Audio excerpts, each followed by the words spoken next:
பல்வேறு தலங்களில் அன்னாபிஷேகத்தில் அருள் பாலிக்கும் எம்பெருமான். தானத்தில் சிறந்த தானம் அன்னதானம் என்று கூறப்படுகின்றது. உணவு பிரம்மத்திற்கு சமமானது. அப்படி இருக்கையில் ஐப்பசி மாதத்தில் வரக்கூடிய பௌர்ணமி என்று இறைவனுக்கு சமர்ப்பிக்கப்படும் அன்னம் மிகவும் விசேஷமானது.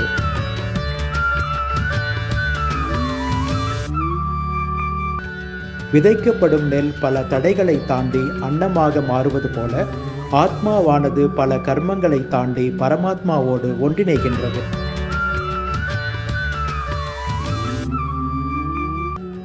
மற்ற பௌர்ணமிகளை விட ஐப்பசி பௌர்ணமியானது சிவபெருமானுக்கு சிறப்பு வாய்ந்தது.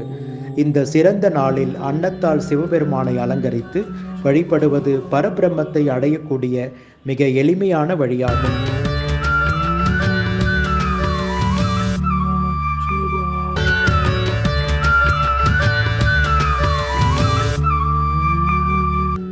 எங்கும் சிவம் எதிலும் சிவம் இருக்க உண்ணும் ஒவ்வொரு பருக்கையிலும் சிவமே வெளிப்படும்.